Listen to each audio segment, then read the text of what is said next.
Well, my parents were born in the city of Baghdad, which is in the country of Iraq, which, by the way, is not a great vacation destination, okay? In case you're thinking about going anywhere on a road trip or even any kind of a trip, just hold off for like a few thousand years.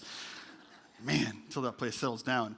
But my parents, even though they were born and raised in that particular country, they did not raise my brother and I as Muslims. Rather, they raised us as Christians. And the reason is my people, my ethnic background, is what we call Assyrian. Now, this is not the same thing as Syrian, which is a reference to the people in the country of Syria, which is a country that exists today in the Middle East. That's a different people group. Those are Syrians. My people are from the country Assyria, which is a country that has not existed for 2,700 years. So just out of curiosity, raise your hand if you've ever heard of the Assyrian people at some point in your life. Yeah, it looks like a lot of you have, right? Yeah. So chances are, if you've read any parts of the Old Testament, you'll recall my people, the Assyrians, are talked about in the Old Testament, which sounds pretty cool. Until you realize we were the sworn enemies of Israel, so consequently that made us the sworn enemies of God. And so that was kind of a bummer growing up and finding that news out. But with a lot of therapy and counseling, I got over the emotional turmoil of knowing God doesn't love me and have a wonderful plan for my life. But no, he does, of course. I'm just kidding. But anyways, enough about my problems. Let's talk about what we're here to discuss. And I'm so glad you guys are here live. And for those of you who are watching the simulcast, I'm glad you're also participating. Hopefully you all have notes. I follow pretty closely along with my notes. So if you want to use that handout, you're more than welcome to. And you'll kind of get a feel for where we're going this evening. Well, for the first 200 years or so in the United States, many people who do not consider themselves Christian have looked at Christians and thought to themselves, well, I'm not a Christian, but I think those people are a little bit irrational, right? They believe in things like talking snakes and, in fact, talking donkeys and other kinds of weird stuff. And so that's just kind of weird. I don't believe in that, but they can believe that. That's weird. Now, that was for the first few hundred years in American history. But in the last 20 years, things have changed. Things have shifted, and perhaps you've noticed this shift. And there's been a shift in the way non-Christians see many Christians, and that is they see them no longer as merely irrational, but also as immoral and dangerous. In fact, a recent Barna poll done back in 2016 found that 75% of Americans believe, get this, that being religiously extreme is a threat to society, and 45% of Americans said that Christianity is extremist. So if Christianity is extremist and being an extremist is a threat to our society, you can see why they have this conclusion that, man, I think Christians now, they're not just irrational, they're immoral and they're dangerous. And I think there's two reasons why they've kind of come to this conclusion. The first is that we Christians oftentimes make assessments about other people's behavior, right? So we take the biblical morality that's expressed in Scripture, and we make assessments about certain behaviors. We say, yeah, we think those behaviors are mistaken or wrong. They're sin. And because of that, people deem us as Christians as being immoral for making those kinds of judgments. And they think that we're dangerous in the sense that we teach what's called exclusivism, which is simply a fancy word for the idea that, well, we think our religious convictions are true. And if we think our religious convictions are true, then by definition, any religious conviction that differs from our view would be considered false. And so to say that we think we're right, and so any contrary views in terms of religious views are wrong, is to advance exclusivism. And of course, a lot of people have looked around the world and said, well, look at what Islamic exclusivism has brought us. It has brought us terrorism. And so for that reason, Christians are also deemed as dangerous. In fact, Rosie O'Donnell, as you know, a well-known TV personality and comedian, has said that radical Christianity, she says, is just as threatening as radical Islam in a country like America. Bill Maher, also a comedian and a political commentator, he's got a TV show, I think it's on HBO, but he says that organized religion is, notice, dangerous. And it's a mass psychosis. He says evangelical Christians are usually the ones who are behind everything that represents intolerance and bigotry. And Andrew Sullivan, who you may not be as familiar with, but this guy has been a leading intellectual giant and has helped to advance some of the lawsuits that brought about the change in terms of the laws for same-sex marriage legalization back in 2015. And Andrew Sullivan says, speaking about the notion of different presidents, especially of Iran, a Muslim country, and the United States, he says, religion and religious certainty is the problem, meaning the conviction that we think we're right. He says, when the presidents of the United States and of Iran speak as much about God as about diplomacy, we have entered a new, dangerous era. So, are they correct? Is it true that we Christians are dangerous and immoral? Well, of course, now the culture thinks that's the case. And the reason they have begun to believe this is because they've adopted the most predominant philosophy of thinking in our country that literally is like in the air that we breathe. And that philosophy is known as relativism. Okay, relativism. And I'm going to unpack this idea of relativism in our time this evening and show you some of the problems with it. Okay? Now, to properly understand relativism, I have to teach you two kinds of ways that something can be true, right? So there's two kinds of ways that something can be true. Now, in order for me to teach this, I want to give you an illustration. And I wasn't thinking about doing this at first, but I'm going to probably do it. I wanted to share a personal story about something that has happened and that has impacted my life beyond anything else. I mean, apart from my decision to follow Jesus, this thing has had an incredible impact in my life. And I'll admit, I've actually never shared this in public, but it's something that when I discovered it and the way it impacted, the way it impacted me was so incredible. It's ice cream. It has just been something that has just spiritually changed my life. And I love, especially, not just any ice cream, but chocolate peanut butter ice cream. And let me just tell you, I think that chocolate peanut butter ice cream is perhaps the best ice cream on earth. And it's just revolutionized my life. Now, some of you might be thinking, wait a minute, Alan, I don't think chocolate peanut butter is the best ice cream. And perhaps there's someone in this room, sorry for those of you who are on the simulcast, you'll have to just bear with me for a moment, but is there anyone in this room here who's willing to share a different flavor of ice cream that they believe is the best ice cream? Is there anyone who's willing to raise their hand and actually vocalize? I think, yes, you sir over there, could you? Yeah. What's your favorite flavor of ice cream? Peaches and cream. Did I hear that correctly? Made by who, you said? Oh, Tillamook. Oh, yes, great place. Okay, peaches and cream. All right. Now, let me ask you a question. Would it make any sense for me to say that he is wrong about his personal favorite flavor of ice cream? Okay, this is going to be a long night, all right? Woo. Okay, but for the most of you, I heard, no, you can't say he's wrong about his personal flavor of ice cream, right? Because when it comes to ice cream, you just pick what you like. Whatever flavor you prefer, you just pick that, and that's the way it goes with ice cream, okay?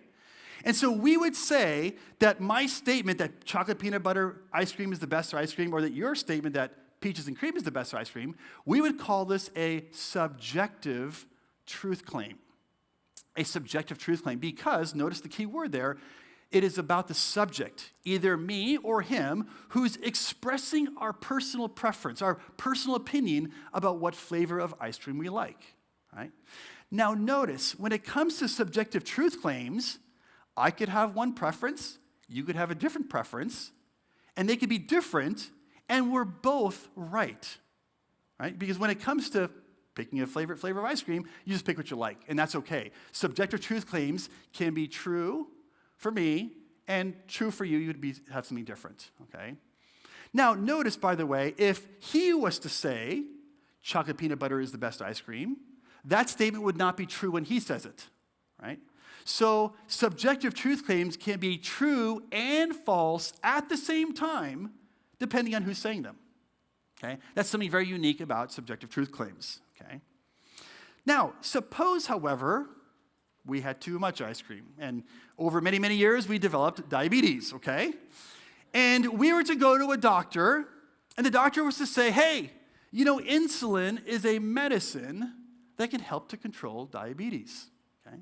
Now, would it make any sense for me or for him to say, Doc, you know, look, I appreciate you have an advanced degree in medicine. I'm sure you know a lot of things. I'm totally with you in that. I'm tracking there. But to be honest with you, I'm just not feeling this, right? Okay? That might be true for you, but it's not true for me.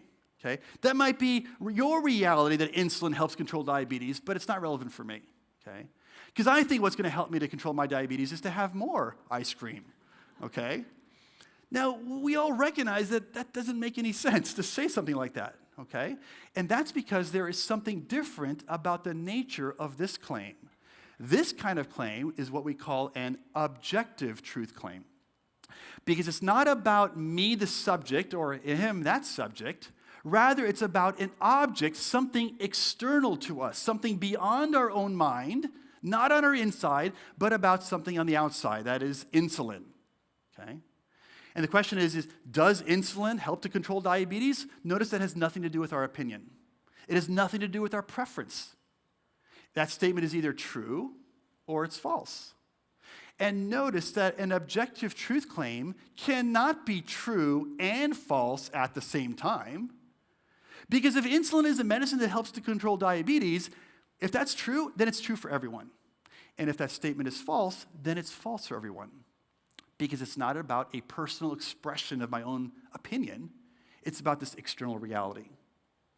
Now, just keep in mind here, by the way, when we talk about objective truth claims, don't just think that I'm making reference to a physical object, okay? It can be, but I'm talking about anything external to our own minds, right? So it could be about the concept of justice or about the concept of slavery or whatever it might be, okay? Now, we're going to take a little bit of a test here in just a moment, okay? But before we take a test, I want to do a little bit of a review, okay? So you probably thought, wait a minute, Friday night, we're going to church, that's kind of one strike. Now you're telling me we're going to have to take a test?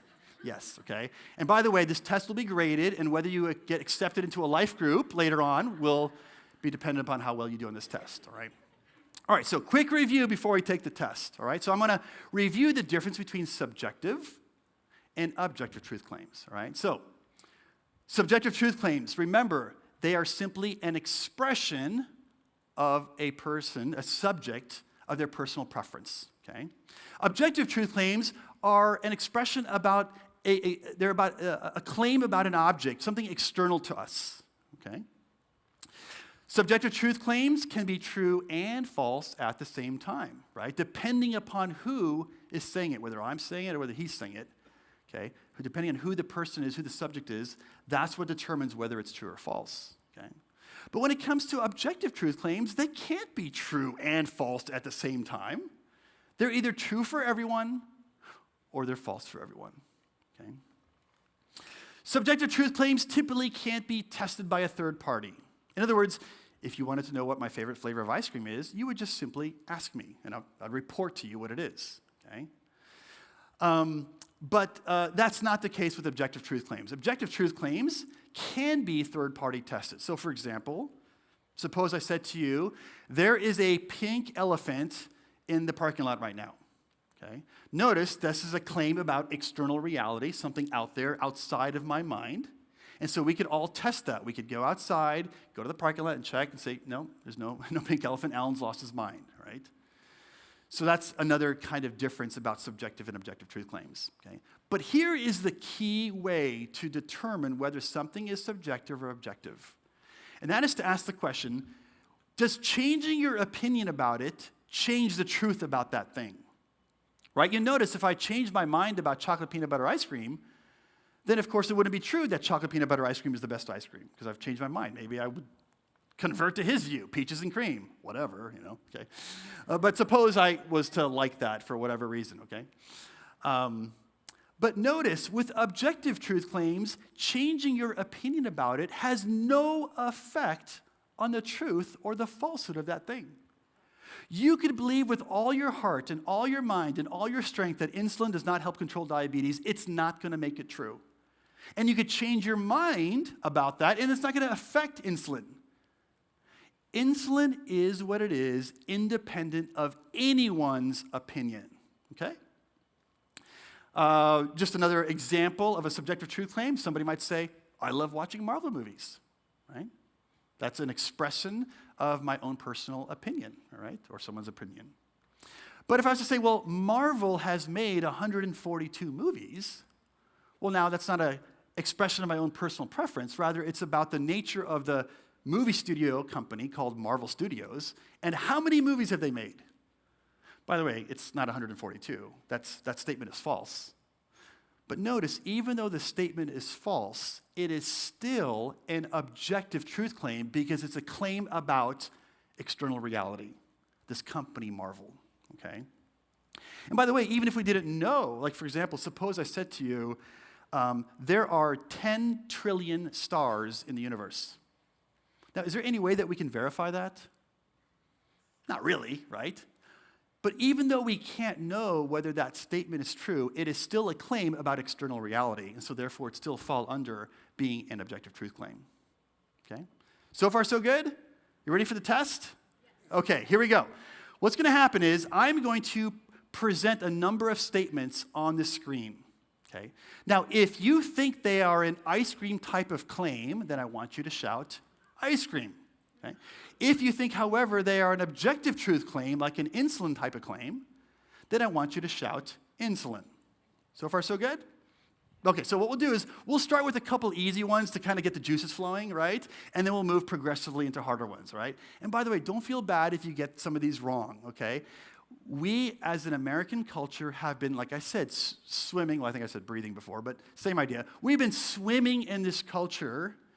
And this idea of relativism has so affected everything about our culture, from laws to art to movies to music, everything. It affects us, and we can't expect that it's not going to have any impact on us.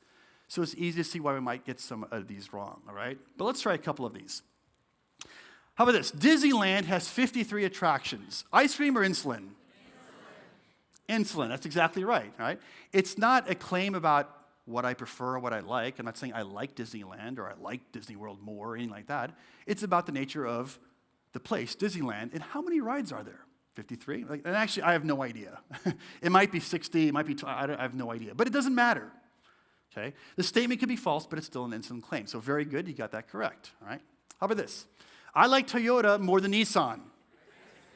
Ice cream, excellent, very good. So far so good, because that's an expression of my personal preference, if it was, right?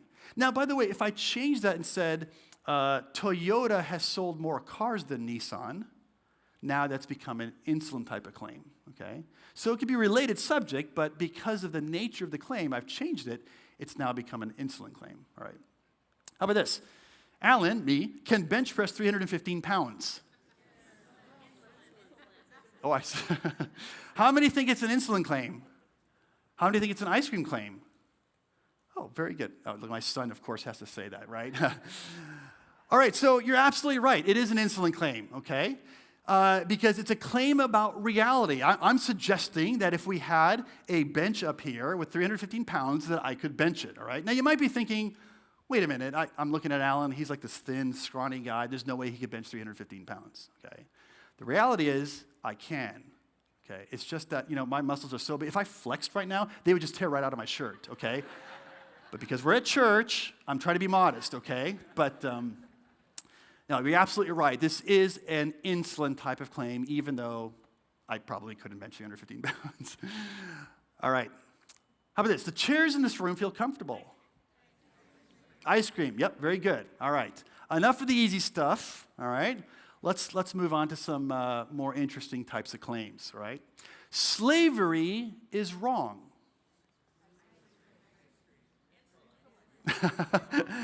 So I first heard a wave of ice cream, and then I heard a wave of, wait a minute, no, insulin. How many think it's ice cream claim? How many think it's an insulin claim? Oh man, it's almost divided 50-50. This is an insulin claim, okay? Here's why. Think about it for a moment. Notice I'm not saying I don't like slavery or I do like slavery, which would be an expression of my own personal preference. What I'm saying is slavery, that thing, that idea, that behavior is wrong, right? So notice I'm making a statement, a claim about an external reality, not about my own personal preference. Okay? Now, I could be wrong that slavery is wrong, or I could be right that slavery is right. Okay? But whether slavery is wrong or right has nothing to do with my opinion. I could change my opinion, and it wouldn't make slavery right. Exactly, right? So this is why this is an insolent type of claim. It's a claim about external reality. We can, through philosophical or perhaps ethical reflection, think about what is the nature of human beings. Well, it turns out they are free creatures, and free creatures cannot be owned, or at least they should not be owned, okay? And so that would tell us, okay, slavery is immoral, it's wrong. And so that's why I'm saying this statement is a claim about external reality, and so therefore it's an insolent claim. All right, how about this? God does not exist. So now it seems like everyone's learned. Everyone's like, yeah, it's insolent. That's right, it's an insolent claim, okay? Right? So, of course, we would disagree with that statement. We'd say, no, God does exist. I'm sure most of us here are people who believe in God. But even though it's a claim that we think is false, it is still a claim about the nature of reality, namely God. Does God exist or does he not exist? Notice, whether we want him to exist or don't want him to exist does not change whether he exists or not. If God exists, it doesn't matter if the entire planet does not believe it. It's not going to make him disappear. And if God does not exist, it won't make any difference if everyone on the planet thinks he's real. It's not going to make him pop into existence, right? Notice God exists or does not exist completely independent of our opinions. And for that reason, that statement that God, that this idea of God not existing, notice it's a claim about external reality, not an expression of my own personal preference or anyone's personal preference, okay? How about this? The Bible is my favorite book. Ice cream, okay, yeah, very good.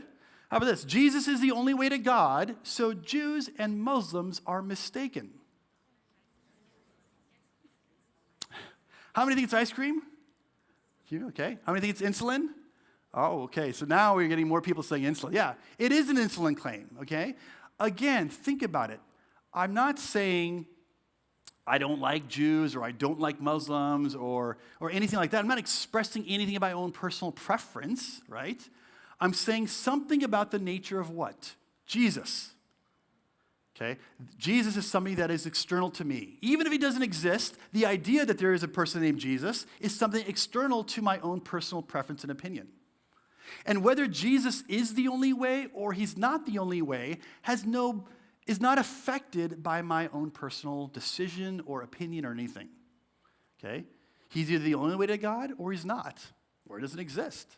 Okay? But that has nothing to do with my own personal preference. So even if there was a Jew or a Muslim here on stage with me, they would agree that such a statement is an objective claim. It's a claim about external reality, even though they would say, but we disagree with that sentence. But we still think it's a claim about reality. Now, we can have a debate or a discussion with someone about whether Jesus is the only way or not. But the fact that we can even have a debate about it is an indication that it is an insolent type of claim, because we can determine, is it true or is it false? Let's consider, what is the historical evidence for Christ? What is the theological implications? And so on and so forth. Okay? Well, one more here. It's okay to cheat on tests. Ice cream or insulin? I heard a lot of ice creams at the beginning, but again, this is an insulin claim, right? The question is not, do I want to cheat on a test or I do not want to cheat on a test, right? The question is cheating, is like basically stealing answers, is that morally okay? And we can, through ethical reflection, determine, no, cheating is wrong, okay? Because of whatever ethical principles that we might weigh in on this. Notice, it's something that's out there. Cheating, is that thing right or wrong? It's external to us, okay? So therefore, it's an objective type of claim. It's an insolent type of claim, okay? So notice then what we're doing. We're trying to express and understand two different ways that something could be a truth claim, right? Ice cream types of truth claims or insolent types of truth claims, right? Relativism, all right, to kind of give you a big picture of what this is then. Relativism, at its core, treats everything like a subjective truth claim. It treats everything like an ice cream type of claim. a matter of mere preference, okay? You just pick what you like, no matter what we're talking about. So it basically says that things like knowledge, truth, morality, and indeed even religion are simply ice cream types of claims. You just pick what you like. You pick your morals, you pick your religion, you pick what you think is true, you pick what you think is part of knowledge, right? And so you and me are the arbiters of what's true. And this is why people say, hey, that's just true for you. When someone says, hey, that's just true for you, what they're saying is, that's just your personal preference, right? That's just your favorite flavor of ice cream. You might think Jesus is real. Hey, that's you like peanut butter, chocolate ice cream. But I don't think he's real because I like peaches and cream or whatever, So again, it treats everything, truth, morality, knowledge, like merely preference claims, okay? Now, many years ago, Alan Bloom wrote the book, The Closing of the American Mind. And almost prophetically, this is back in 1987, said this: there's one thing a professor can be absolutely sure of. Almost every student entering the university believes, or says he believes, that truth is relative, okay? And by relative, he means an ice cream type of claim. The students, of course, cannot defend their opinion. It is something with which they have been indoctrinated, all right? Now, this might sound like an academic just kind of giving sort of an academic assessment, but the reality is that he was absolutely correct. And having been working on college campuses for decades now, I can tell you for a fact that this is absolutely the case. Indeed, not just for the secular student, but even for many Christian students. In fact, let me show you a video that was recently taken, I think it was just a few years ago. It went viral. But this man walked onto a college campus, and he asked a number of students some what I would believe to be very common sense basic questions. And I want you to see how all of these students answered these very common questions. Let's take a look.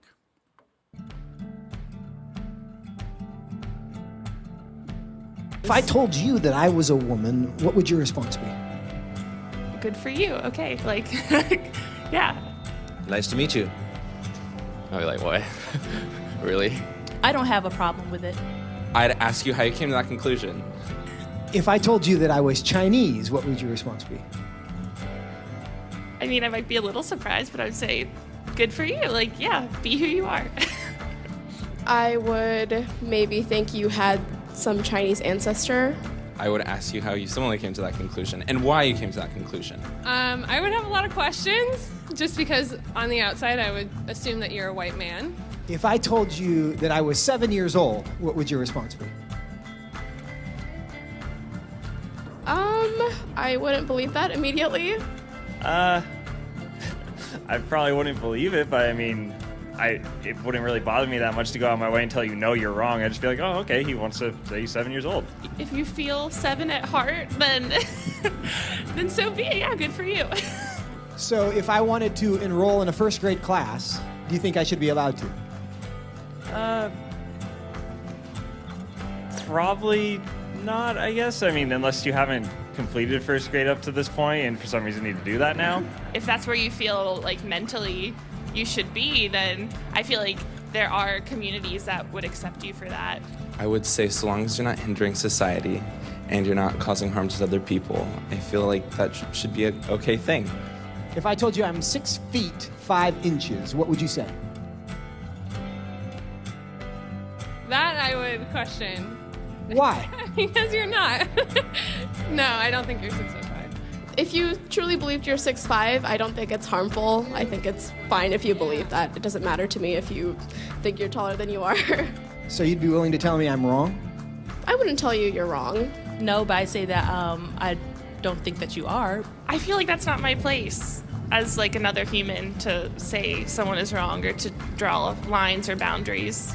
No, I mean, I wouldn't just go oh, you're wrong, that's wrong to believe in it, because I mean, again, it doesn't really bother me what you want to think about your height or anything. So I can be a Chinese woman. You. Sure. But I can't be a 6'5" Chinese woman. Yes. if you thoroughly debated me or explained why you felt that you were 6'5", I feel like I would be very open to saying that you were 6'5", or Chinese, or a woman.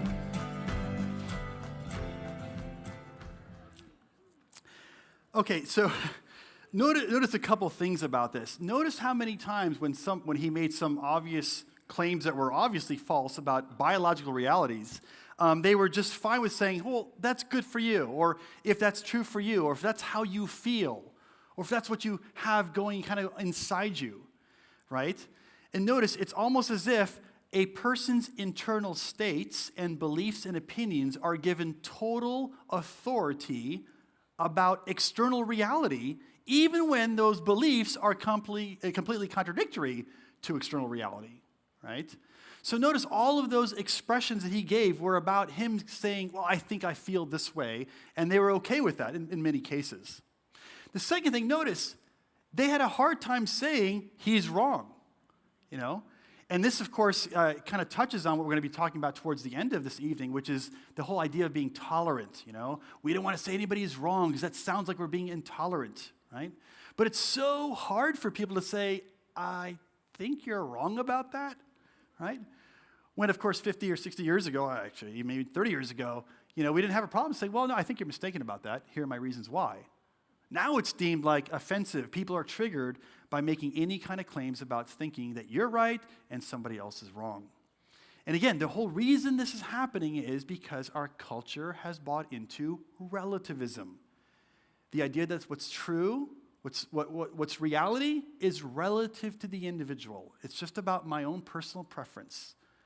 Okay? All of my statements are just like ice cream claims. Just pick what you like, you know? I think I'm 6'5", or I think I'm 7 years old, or whatever.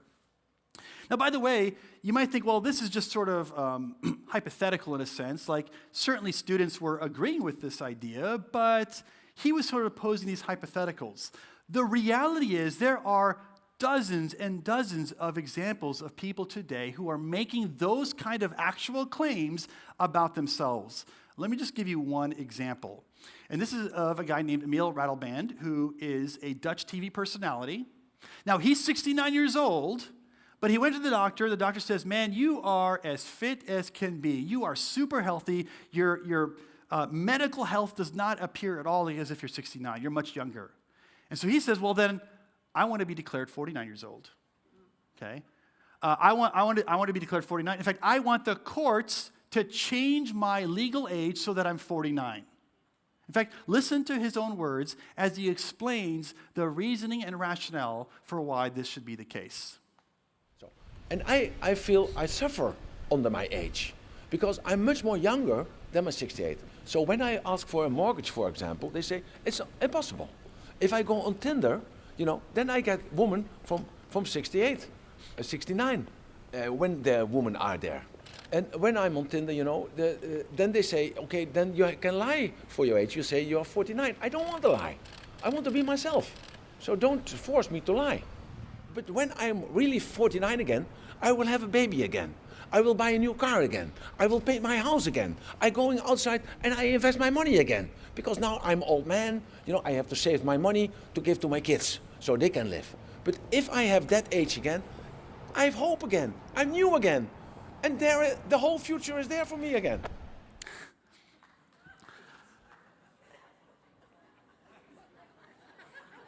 I don't even know what to say, okay? Did you catch that? Somebody's saying, well, look, you want to go on a dating app and say you don't want to say you're 69? Just say you're 49. He's like, no, that would be lying. Oh, but if the court says you're 49, then all of a sudden that's reality. I mean, it's just unbelievable, right?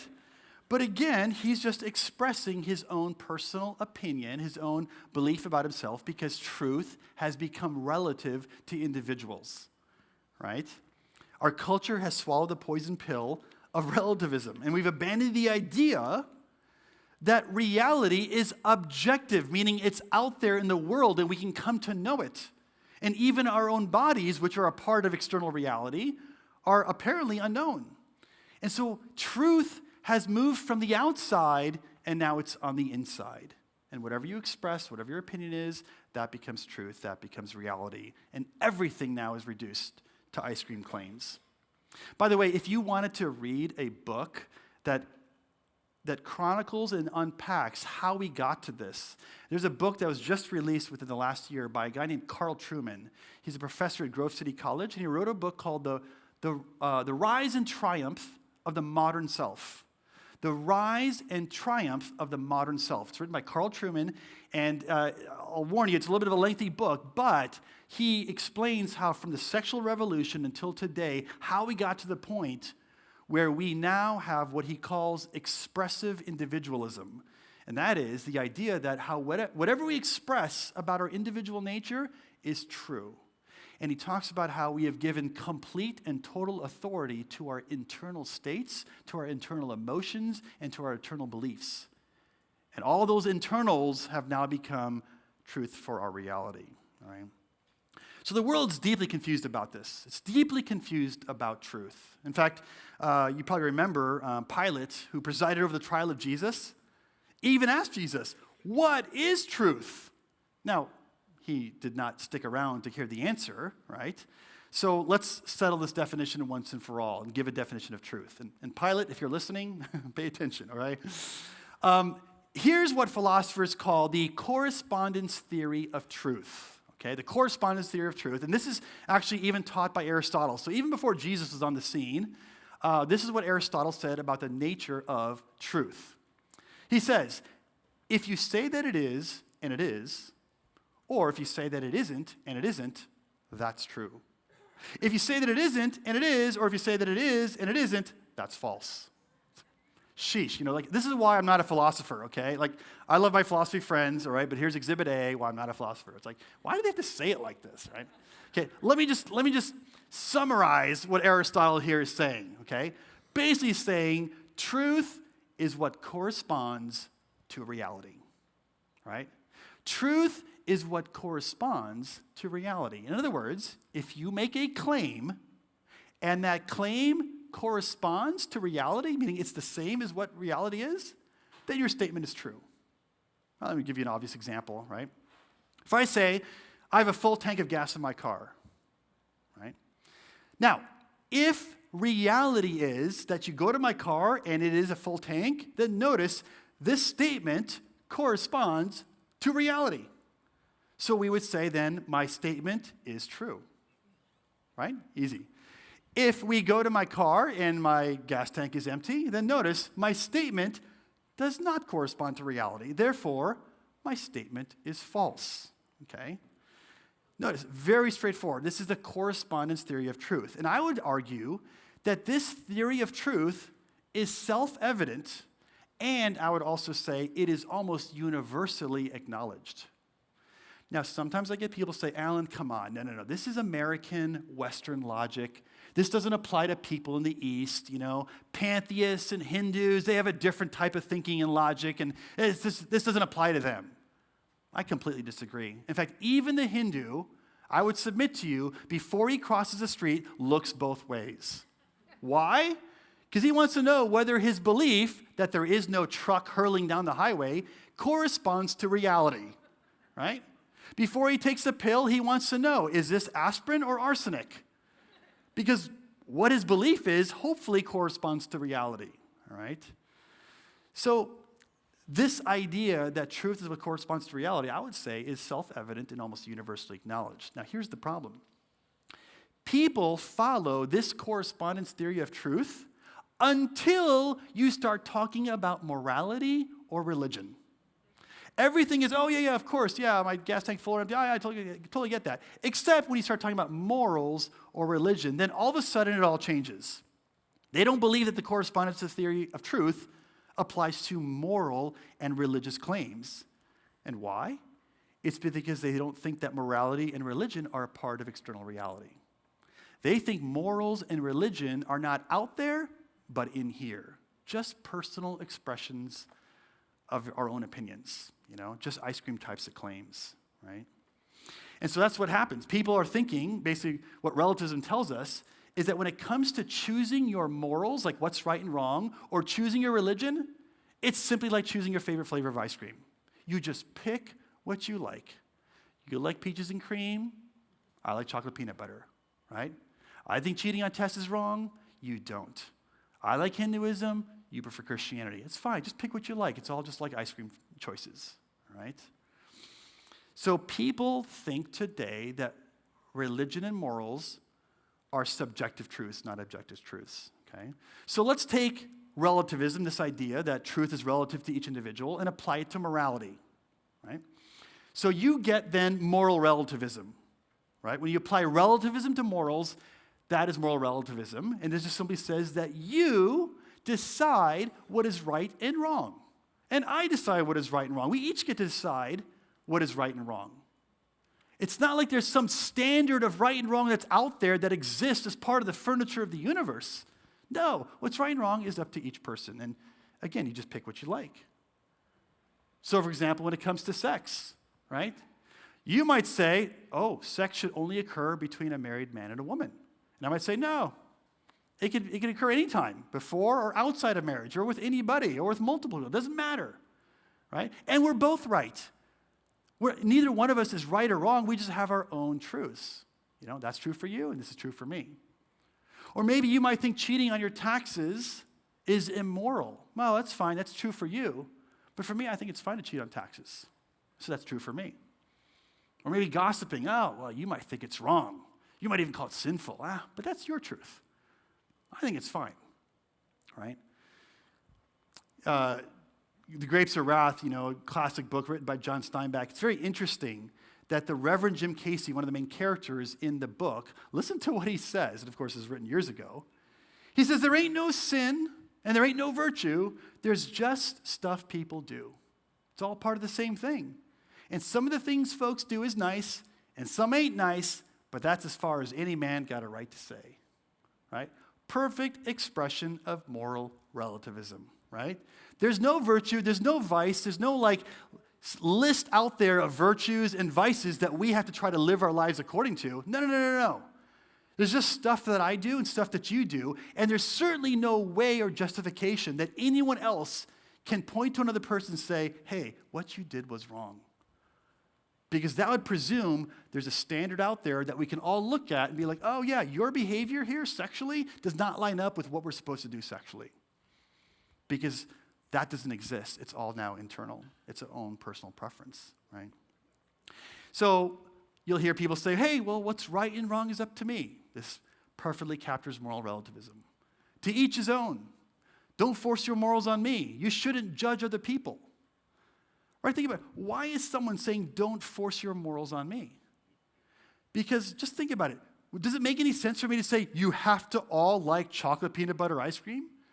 You'd say, no. That's your personal favorite flavor of ice cream. Don't force it upon us. But when someone says that about morality, it's because they're treating morals just like they're also personal flavors of ice cream, right?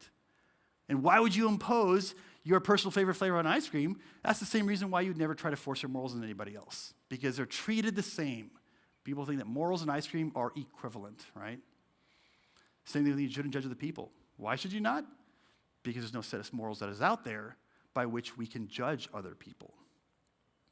It's interesting, Barna did a poll many years ago asking Christians, is moral truth absolute or relative? And by absolute, they mean objective, meaning it exists out there, okay? 59% of Christians say, yeah, it was absolute, but 41% think it's relative, like flavors of ice cream, or they had never thought about it, which I guess probably isn't a good sign either, okay? That's moral relativism. Now, if you took relativism and applied it to religion, you'd have what we call religious pluralism, and that's just a fancy idea for saying that you think all religions are potentially true or are actually true. And when it comes to religion, you just pick what you like, you know? You prefer being Wiccan? Fine. I prefer being Muslim or maybe Buddhist or Hindu. It doesn't matter. Just pick what you like.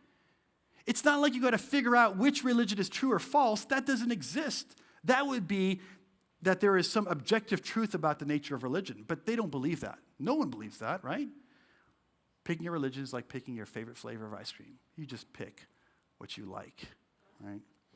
And so you'll see people say things like, well, all roads lead to Rome, or all paths lead to God, or different strokes for different folks, you know? Or they'll say, you know, I'm so glad you found Jesus to be true for you. That's so sweet. Oh, I'm touched by that. He's just not true for me, right? That's an expression of religious pluralism because they just think, yeah, that might be true for you. You like chocolate peanut butter ice cream, but he's not true for me because I like peaches and cream, okay? Pew Research did a poll on this, asking Christians, do you believe your religion is the one true faith? It's kind of a small number there, but it says that only 41% of evangelicals said yes, okay? And when it comes to younger believers, like our youth in high school and junior high and even in college, the numbers are even worse. I'm not going to go through all the numbers here, but I'll just mention really quickly Christian Smith, who's a well-known sociologist and does a lot of research on the religious state of American teens, Christian teens. He says this, that American youth, and here he's talking about Christian American youth, like American adults, are nearly without exception profoundly individualistic. The typical bywords are, who am I to judge? Or, if that's what they choose, whatever. Each person decides for himself, and if it works for them, fine. Okay. Now, I'd expect that type of thinking from secular culture, absolutely, because they don't believe in God, perhaps. They don't have any grounding for reality, for truth and morality, and so on and so forth. I get that. But when this is coming from the church, this is the big, big problem, right? And the church has become slowly infected by this thinking of relativism. And I'm here to tell you the church cannot adopt relativism and expect to suffer no kind of ill consequences. Because ideas have consequences. And bad ideas have what? No, victims. Right? Pardon my German here, but there was a phrase of the Third Reich. It was lebensentwertes Leben, which meant life unworthy of life. And it was an idea that the Third Reich had that there was a person who did not deserve to live. And that idea had serious consequences that we call the Holocaust, right? 6 million Jews dead, and another 11 million Soviets, Serbs, Poles, homosexuals, you name it, right? Because ideas have consequences. We're going to take a break here in a minute, and after we come back, I'm going to unpack the two massive consequences that relativism is going to have on the church, that it is having and is going to continue to have unless we turn course. And then I'm going to talk about some practical tactics that we can use to engage people to help demonstrate why relativism is false. So we'll see you after the break. So I was just mentioning that ideas have consequences, and consequently, bad ideas have victims, I said, right? So I want to kind of unpack two significant consequences of the church adopting relativism. Now, I would say to a degree the church has already adopted it, and this is not something, revolutionary. At any point in the church, even in the first century, there was a constant temptation and influence from the outside culture to not adopt the culture's beliefs and philosophies. Back in the first century, there was Gnosticism and other, challenges. And of course, in our culture today, one of them is relativism, okay?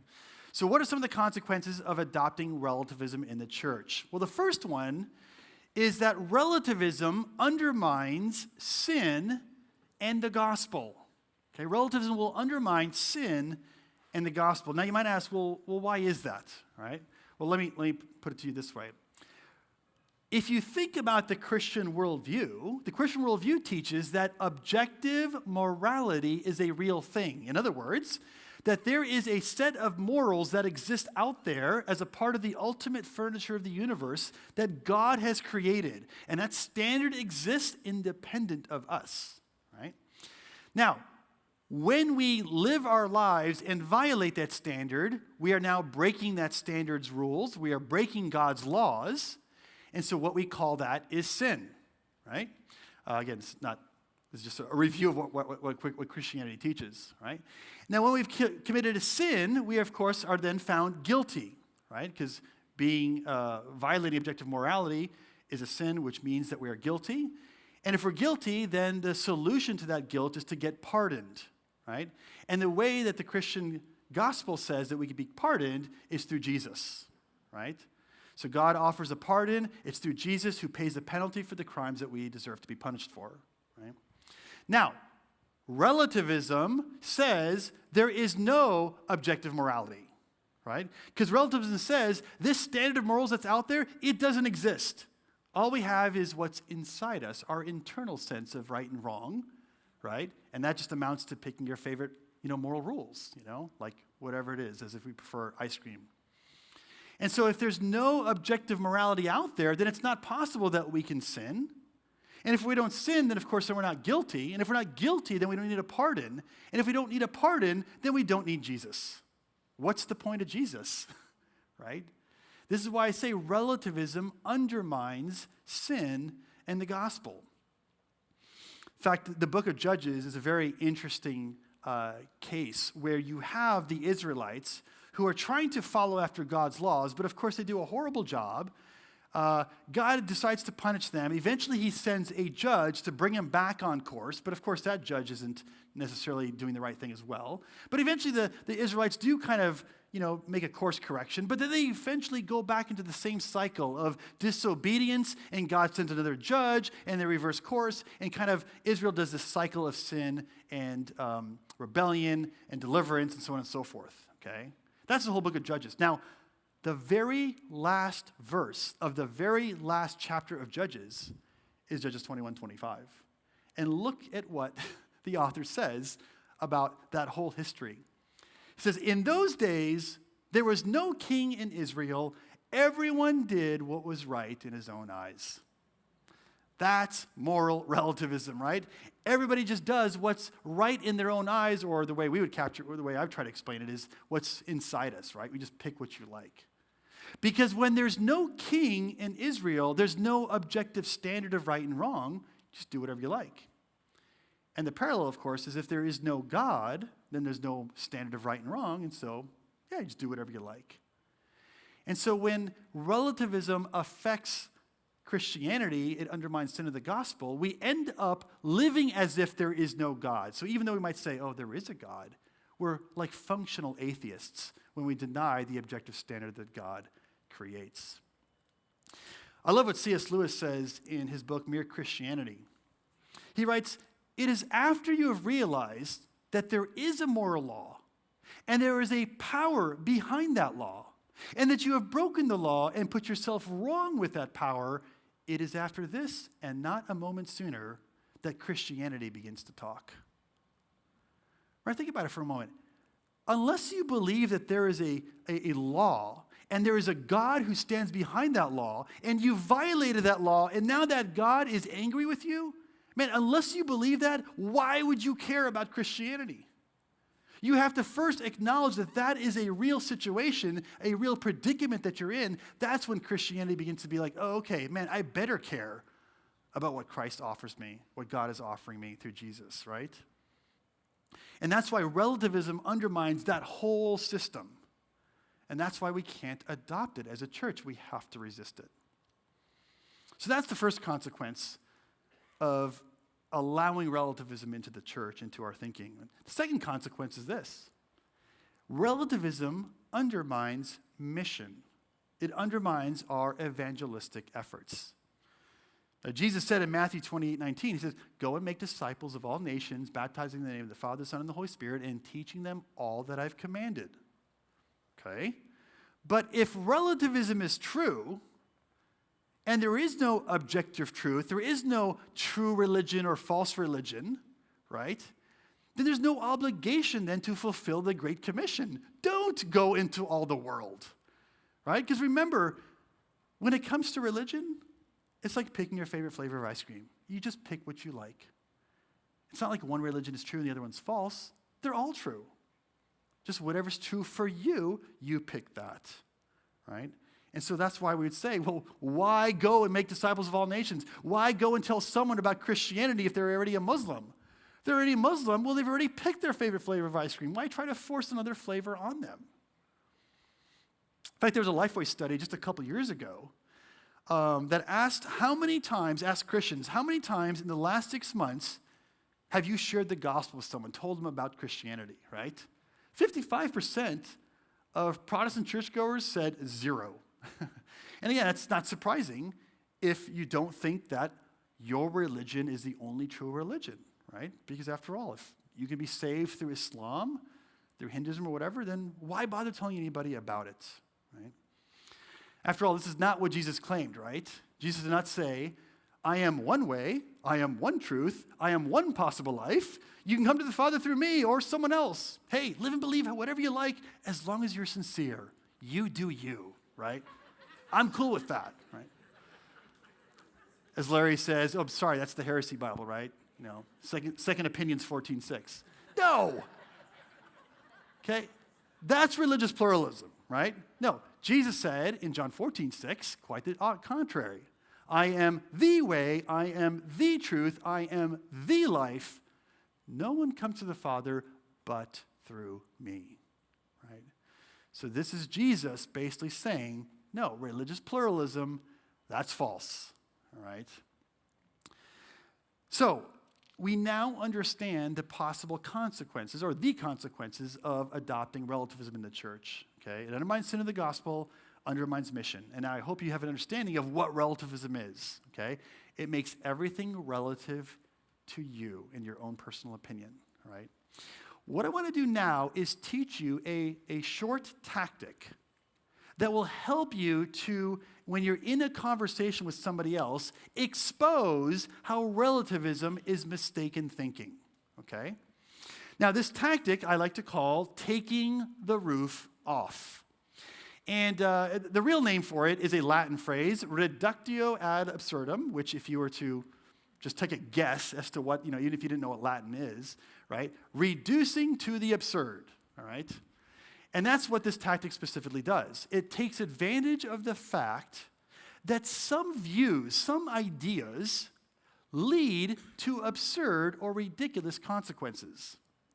And if an idea leads to an absurd consequence, then you can reject the idea as false or untrustworthy or not worth living, all right?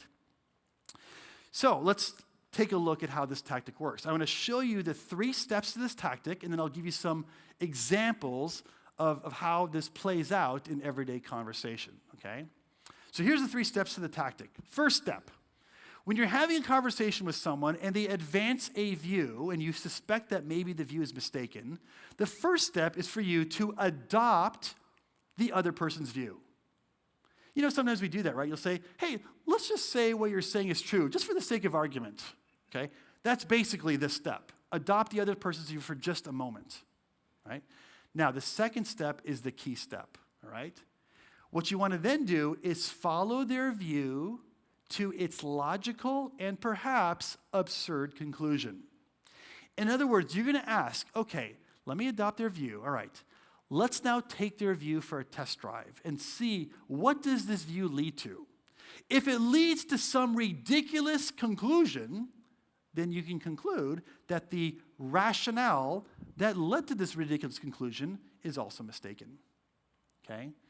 So again, all you're going to do is ask, okay, let me adopt their view. What logically follows from this view? What does it naturally lead to? If it leads to something ridiculous, then you can reject the rationale that led to that ridiculous position. And then the third step in this tactic is to ask a question that graciously exposes the absurdity of their view. Notice how I emphasize graciously, okay? It's really easy to say things or to make people feel stupid or wrong, okay? I mean, yes, we want to point out mistakes, but we want to do it graciously because remember, the Bible identifies us as ambassadors for Christ, right? 2 Corinthians 5:20. Paul says, we're all ambassadors for Christ as though God were making his appeal through you. And so when you ask yourself, well, what does it mean to be an ambassador? I was just answering somebody about this just a minute ago. 3 essential skills: knowledge, wisdom, and character, right? Knowledge is simply having information, the knowledge that God wants us to communicate. But notice, knowledge is not enough. You also have to have wisdom, and wisdom entails taking that knowledge and packaging it in a way that is persuasive and clear, using language that people can understand, okay? But if you had knowledge and you had wisdom, I submit to you that would not be enough. You want to also have character. And by character, I mean having a winsome and gracious manner about yourself, so that when you engage people, you're warm and friendly and kind and gracious. And that's why I say you got to make sure that when you do this, you're being as gracious as possible because you don't want to come across as condescending, dogmatic, crude, crass, or offensive. Because however you come across to other people is ultimately a reflection upon the good name of Jesus, right? So you always want to ask yourself, what kind of ambassador am I like? Am I an effective one or an ineffective one, right? Because no matter what, you are saying something about your king, right? Okay, sorry, I got a little tangent there with the importance of being gracious, right? So again, first adopt their view, then ask, all right, let's take this view and follow it to its logical conclusion. Does it lead to an absurdity? If it does, let's ask a question that exposes that absurdity. Now, there's a chance that some of you are thinking right now, Alan, I don't think I understand this tactic. I see what you're saying, but I'm not sure how this works. I bet every single one of you already knows this tactic, okay? In fact, I'm going to prove it to you right now. I want you to imagine a hypothetical conversation between a father and his daughter. Now, the daughter has just started to take up smoking, and the father's, bothered by this. So he asks his daughter, honey, why did you start smoking? And she says, well, because all my friends were doing it. Now, what would the father say in response to that? That's right. If all of your friends jumped off a cliff, would you do that too? Right? I heard a bunch of you all say that, right? Because you already know that's the right response. That is taking the roof off. Because notice what the father did. First he said, okay, step one, what's the rationale? Let me adopt my daughter's rationale. Okay, she's saying if her friends do something, she's going to do it as well. Okay, that's her rationale. All right, let's take that view, let's take that reasoning for a test drive and see what does that view logically lead to. Well, that would mean if her friends jumped off a cliff, she would jump off a cliff. Wait a minute, that's absurd. That's right. And so is the reasoning that led to this absurdity.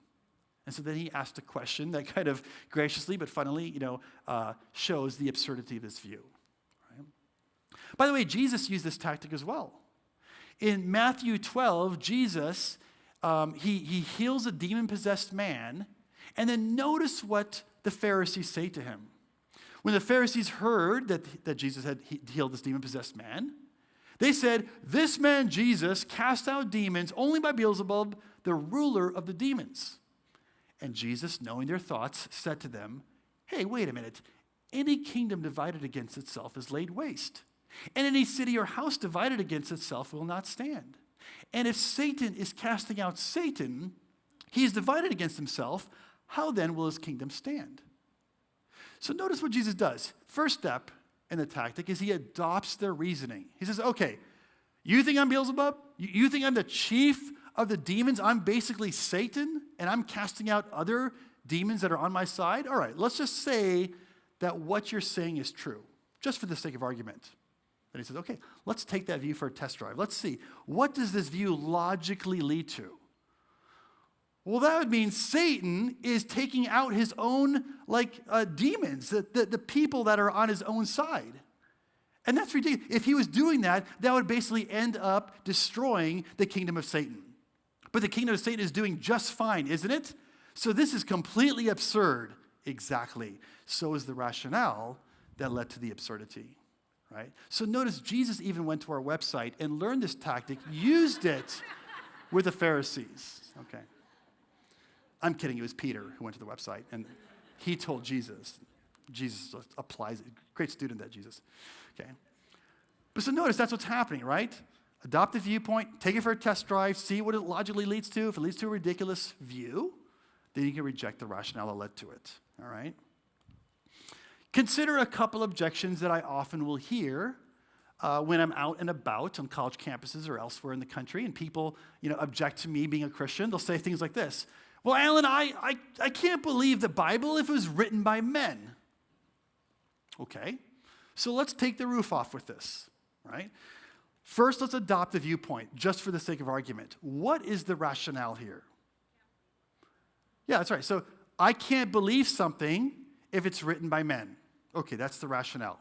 Let's take that view for a test drive and see what logically follows if that's true. Can anyone think of some ridiculous consequence that would follow if we were to adopt that thinking? What was that? Laws, yeah, laws are written by men. I guess I can't believe in laws, right?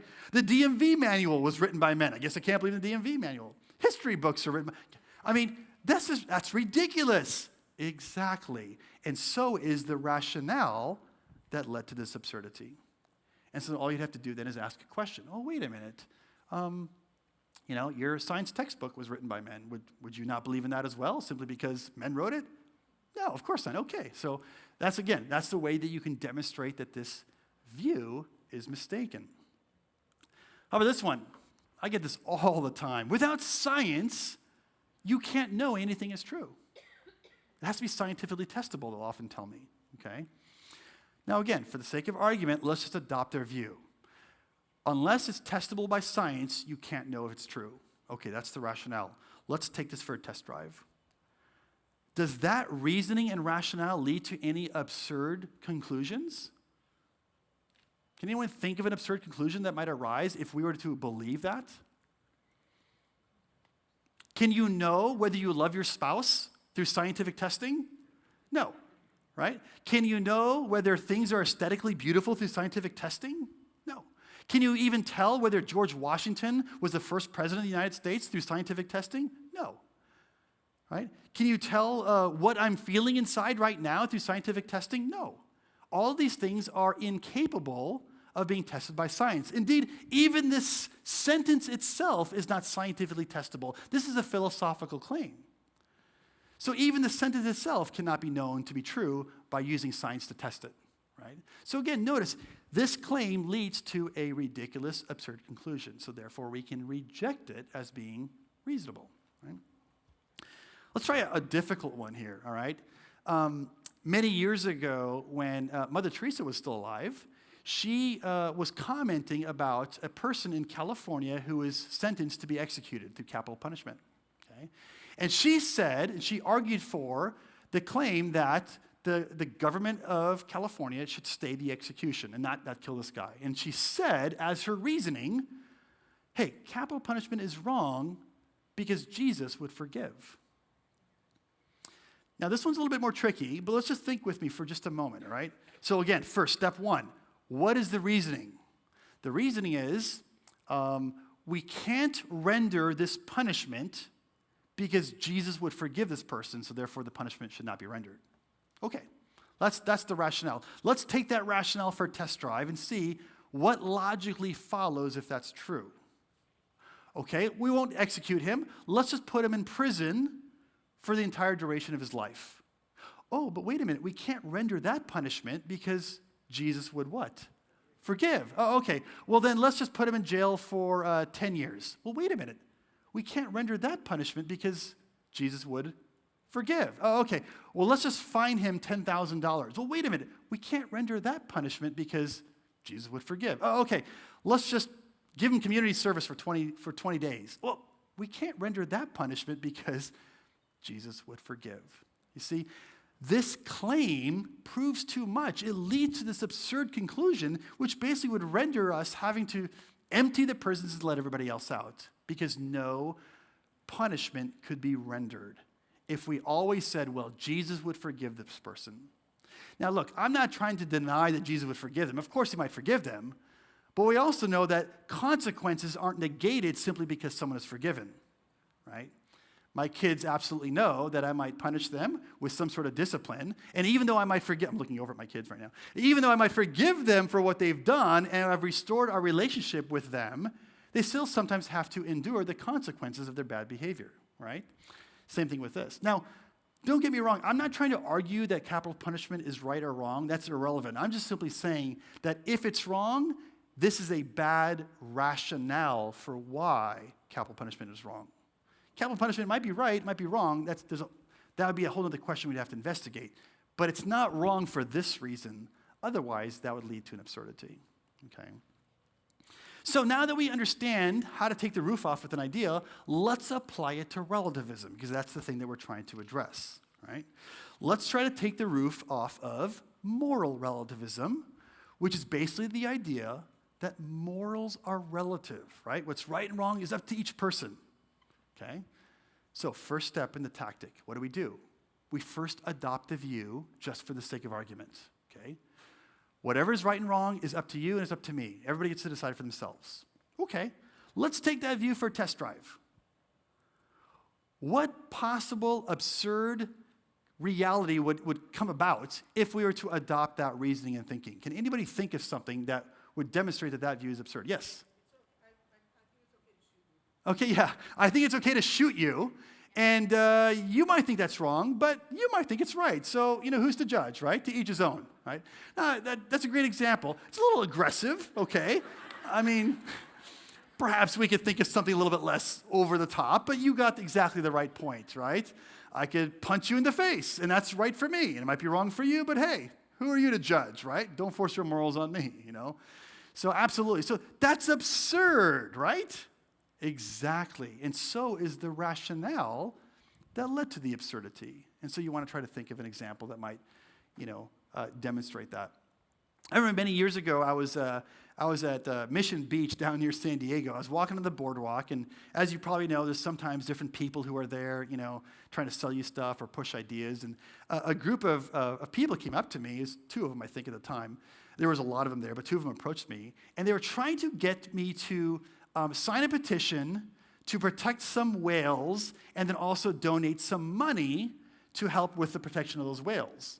Now, I perceived, and probably correctly assumed, that the person was a relativist, meaning a person who thinks that what's right and wrong is up to each person, okay? So I decided to have a little fun. And I know I shouldn't do this, but I just can't help myself sometimes, right? So he's like, hey, we want to protect these whales, I'm sure you're on board with that, would you sign this and maybe just give us a little bit of money? Even if you don't give us some money, can you just, support us by signing this? And I said to him, to be honest with you, I appreciate that you care about these whales, but to be honest with you, I actually don't have a problem with hunting whales and letting their dead bodies, their carcasses just show up on the beaches. Like, if they were all exterminated, it would be totally fine with me. Actually, I have no problem with that. After all, even if we were to go, all the whales become exterminated and just go extinct, no big deal, because in thousands or millions of years, they might evolve back into existence again, right? Evolution created them the first time, it could do it again, So what's the big deal? And the guy was aghast. He's like, what? What's wrong with you, Now, and so I kept trying to get him to say, well, I think you're immoral, Mr. Alan Shlemon, or something. But he wouldn't say it. He would never say I was wrong because he can't. He's thinking, well, I have this view that I want to protect whales, but he doesn't. What do I do now, right? Eventually, I said, look, I'm just kidding with you, okay? I actually don't believe we should kill all the whales and make them, extinct. I said, actually, I'm a Christian. I believe we should care about our environment, and we should even care about animals, and that we shouldn't needlessly destroy them. And he goes, oh, really? You're a Christian? He goes, actually, I'm Catholic. He goes, I actually think you are wrong, but I just couldn't bring myself to say it because, I didn't want to say that you were wrong. So notice he was very tempted, or not more than tempted, he was pressured to not say I was wrong because he was adopting a view of relativism, just saying, hey, what's right and wrong is up to each person, okay? But that is a tactic that I often use, is I'll take something that someone believes is valuable and significant to them, and then I just relativize it, You want to protect trees? I think we should burn them all down. Let them all burn, And they're like, what, And I'm not saying that I let them continue to believe that that's what I think, but at some point I say, why can't you say I'm wrong about that? Because I would be wrong if I said that, But again, relativism has so infiltrated our culture and our thinking that many people just believe in that. So that's one of the things. Now, by the way, another good way to take the roof off of moral relativism isn't just to say something, it's to do something. In fact, I remember one time this person had said to me, all morals are relative, what's right and wrong is up to you, basically this. So what I did to them, I walked up to them, got a little bit closer, I grabbed their phone out of their hand, and I just started walking away with it. And they're like, what are you doing? I'm like, oh, I'm taking your phone. They're like, you can't do that. I said, why not? They're like, it's wrong to take other people's phones. I'm like, wrong? Oh, well, that may be your morality. That's not my morality. Don't force your morals on me. Who are you to judge, right?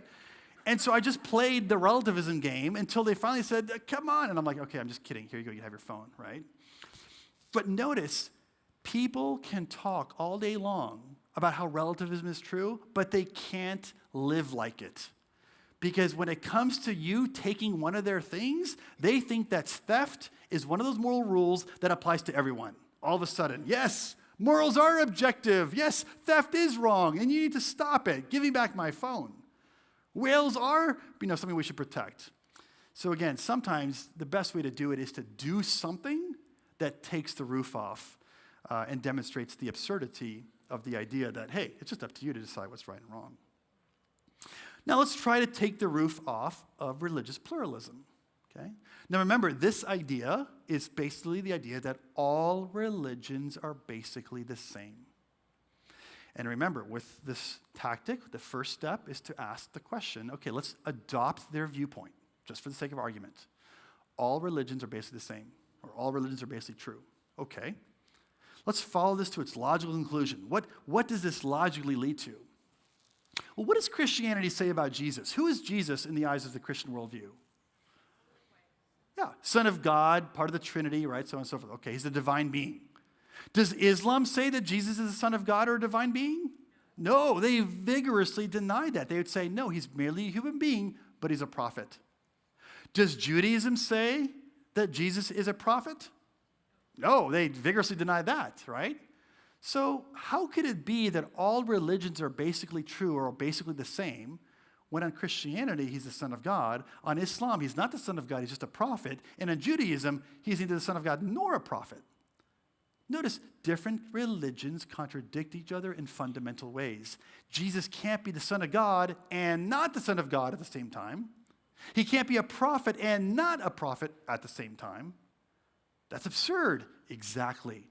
And so is the rationale that led to the absurdity, this rationale. All right? Many years ago, I was talking to these people on campus. There's about 3 of them. And they basically expressed this view. And so I said to them, none of you have ever met my mother, correct? And they're like, no, of course we haven't. So I said, I want you to guess what my mother looks like. Just in terms of like height, weight, and hair color. So the first guy goes, I don't know, she's 5'3", weighs 130 pounds, she's got black hair. I'm like, okay, good guess. Ask the second guy. He's like, I don't know, 5'5", 150 pounds, brown hair. I'm like, okay, good guess. Third guy. He's like, I don't know, 5'7", 170 pounds, blonde hair. I'm like, my Middle Eastern mother has blonde hair? Oh, okay, whatever, okay. Now I said, so can it be the case that my mom is 5'3" and 5'5" and 5'7" at the same time? No, she's only got one height. Can she weigh 130 and 150 and 170 all at the same time? No, she only has one weight. Can she have black hair and brown hair and blonde hair all at the same time? Okay, don't mess up my story here. You always get these smart alecs. Dave, can we have some of these people escorted out of here? Jeez. I just mean all black hair or all brown, right? But you get the idea, right? My mom only has one height, one weight, one look of her hair. In the same way, God, or I should say, some religions believe that there is only one God. Some say there are multiple gods. Some say God is personal. Others say God is impersonal. Some say God has a son. Others say God does not have a son, right? But notice they can't all be right about all of those things. Either God is personal or impersonal. He either has a son or he doesn't, right? When you die, you're either annihilated or you're reincarnated or you go to heaven or hell. But when you die, you can't do all 3 of those things. You can't be reincarnated and annihilated and go to heaven or hell, right? Only one thing happens to you when you die. So notice, different religions contradict each other in fundamental ways. It could be the case that Christianity is false, but it definitely is not the case that all religions are true, because they contradict each other in fundamental ways. And it would be an absurdity to say they're basically all true or the same. So again, notice, we're taking the viewpoint, following it to its logical conclusion, and showing that it leads to an absurdity. So therefore, you can reject the reasoning that leads to that, okay? And that's how we could do it. Now, one of the reasons why relativism has become so tempting and popular to adopt is because we have a fear of saying that we think we're right and that other people are wrong. By the way, can I have the time back up on that clock there? Because I can't, it went to 0. after the break. And so if you, perfect. That way I just know how much time we have left. Perfect. So there's a fear, I think, in our culture today that says, man, you can't say that you're right. You can't say someone else is wrong. And if you do, you're going to be labeled as intolerant, right? And so that fear of being labeled intolerant basically stifles critical thought, it stifles productive conversation, and it doesn't allow people to have any more kind of fruitful dialogue about things like faith and values and other things that are hugely important. And I think this fear, though, is completely unjustified because there has been a shift in thinking about the definition of tolerance. In fact, the word tolerance has literally flipped completely. It's made a 180-degree shift in its meaning. And I think it's important to understand what the true meaning is. Okay, so let me just unpack this real quick. The culture's definition of tolerance is basically today, the way it's used in our culture today, it's basically tantamount to agreement. Meaning, if you agree with someone, you are tolerant of them. If you disagree with someone, you are intolerant of them. Right? So take a common subject that's discussed today about sexuality and homosexuality. Right? If you say you're opposed to homosexual behavior, you're labeled as intolerant. And if you say that you're in agreement with homosexual behavior, then you're labeled as tolerant. So tolerance is equated with agreement. That's the way the culture uses the term today. But this is not what the definition is in a dictionary, nor is it the way the word has been historically used in our culture over the last 100 or so years. In fact, I looked it up. Here's what the definition is, the true definition of tolerance. It says, to recognize and respect other people's beliefs and practices without sharing them. To bear or to put up with someone or something not necessarily liked. In other words, the true definition of tolerance entails disagreement, but still respecting the person. Notice, you have to disagree with someone before it makes any sense to tolerate them, right? You don't tolerate people you agree with. They're on your side. You can only tolerate people you disagree with. And so when it comes to, for example, the subject of homosexuality, yeah, we Christians might have principled convictions as to why we think homosexual behavior is wrong. But if we say that and still respect the individual who's engaging in them, which we obviously ought to do and should do, and I know I do, right? Then we are showing true tolerance towards that person. Because you say, well, I disagree with you, but I love you like crazy, right? I disagree with your viewpoints and your behavior, but I totally respect you as a person, okay? You are made in God's image, intrinsically valuable, and deserving of dignity and respect. But I disagree with you. That's fine. That's true tolerance. Notice, the people in our culture who say we are supportive of homosexual behavior are not exercising the virtue of tolerance. They cannot be credited with being tolerant. But who can be credited with the virtue of tolerance? Christians. Because as I said, we have principled objections against certain behaviors. Homosexuality is just one example, right? But yet we still love and respect individuals who engage in that. That's why we can be credited with the virtue of tolerance, right?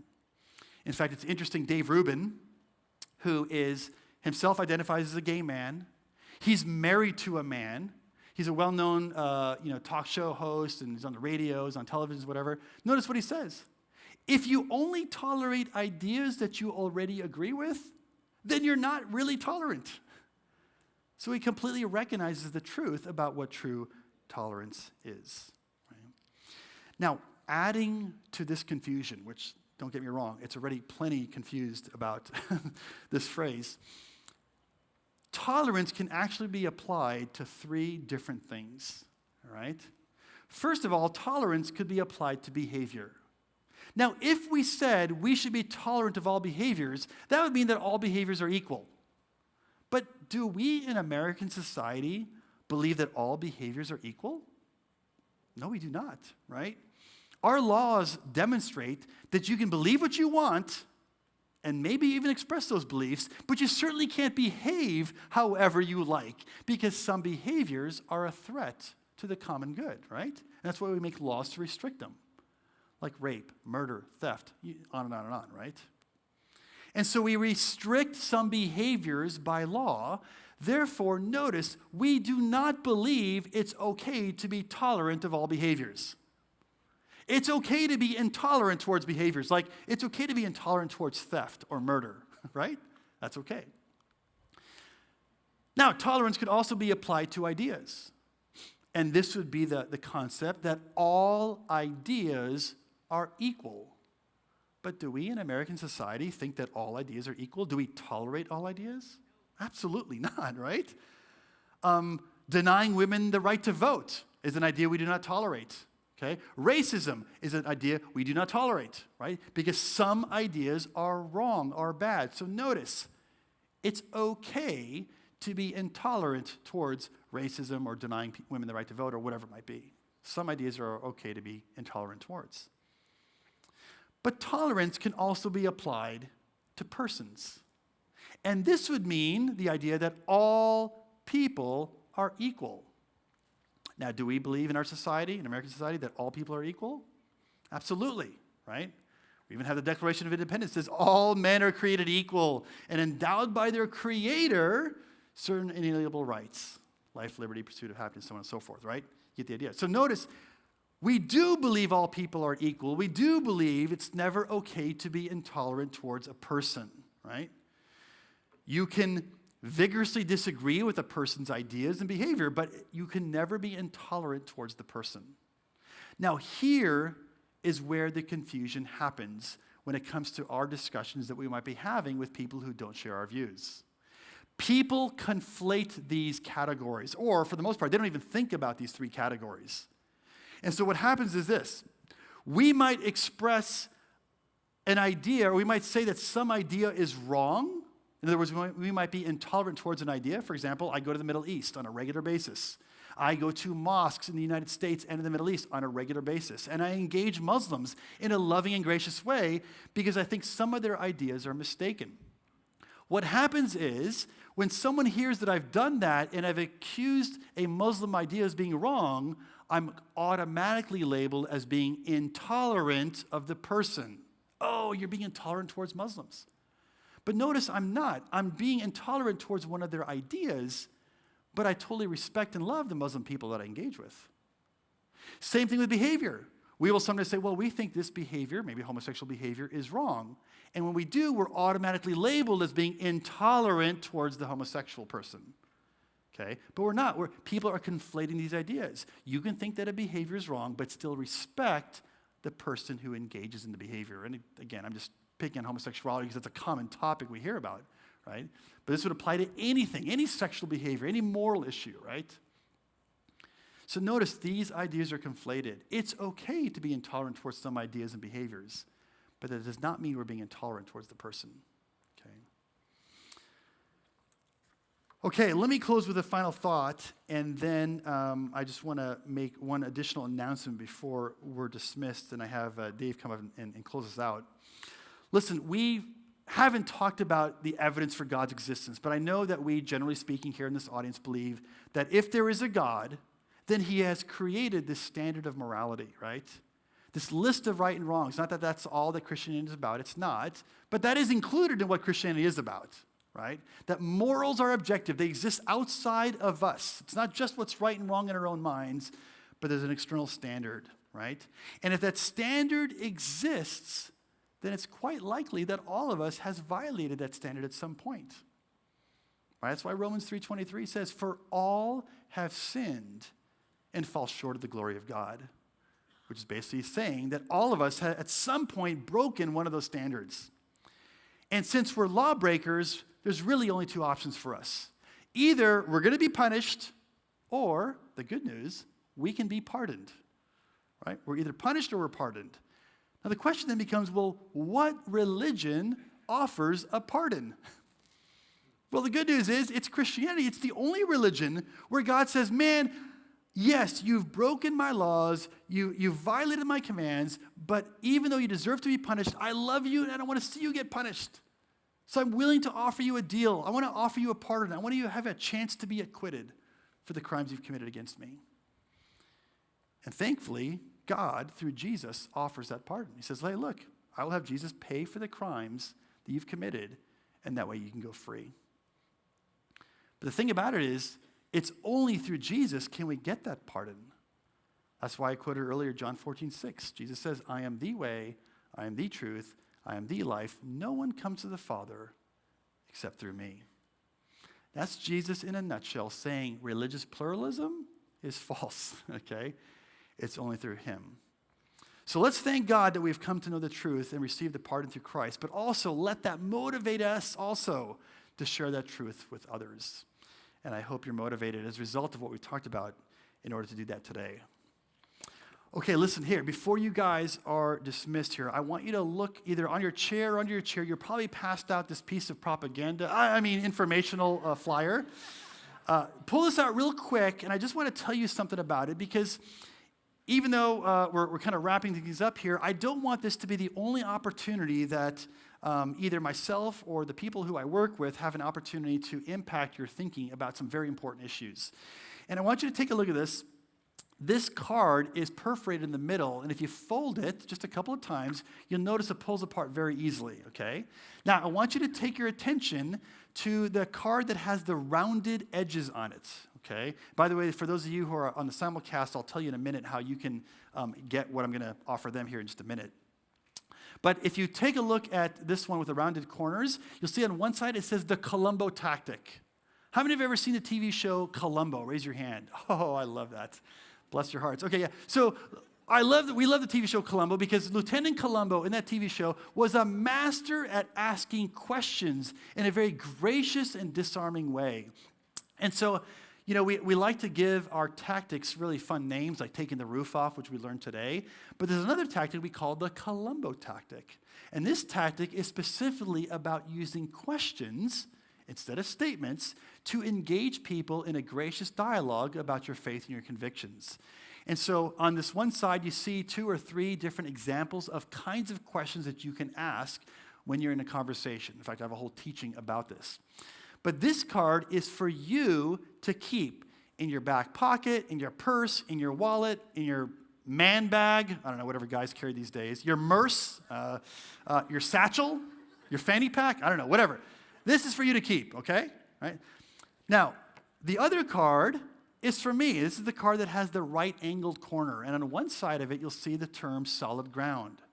Now, my boss, Greg Kokel, every 2 months writes an article, some apologetics-related article. And apologetics is simply the branch of theology that deals with defending the faith, kind of like what we talked about today. This is an apologetics-related talk. How do you make a case for the Christian worldview? How do you respond to objections that are raised against the Christian worldview? And how do you deal with some doubts that sometimes we Christians can have, intellectual doubts that we might have? That all has to do with apologetics. Every 2 months, my boss writes a training article on some apologetics-related subject, like, how do we know Jesus rose bodily from the grave? What should we think about embryonic stem cell research? What about our friends who identify as gay, lesbian, bisexual, transgender? How should we engage them in a loving and gracious way? Should we use their preferred pronouns? Is hell eternal? Are we annihilated? These are the kinds of ideas and topics that we cover in Solid Ground. And if you want to get Solid Ground for free, all you got to do is tell us where you live. And that's what the back says there for, okay? So you fill out your name, your address, whatever. And if you fill this out, and as you're walking out, just put it on, is there a thing out there? Yeah, there's going to be someone there, an usher, just hand it to them, and I'll grab them afterwards and make sure you get signed up for that free training. By the way, we'll only send it to you for a year because we don't want to impose on you if you think that you're not going to like this, okay? So it'll just kind of naturally die off if you don't want it. Now, if after a year you're like, no way, this is like amazing, please keep sending it to us, then absolutely we'll send it to you, no problem, for free still, okay?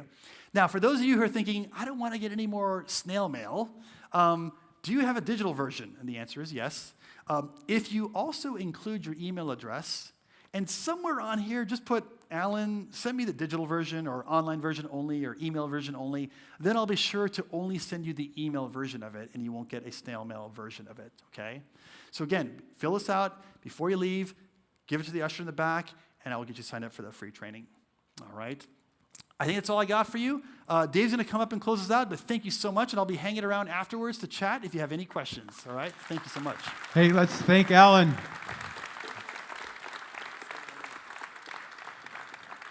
Okay, ambassadors, how you guys doing?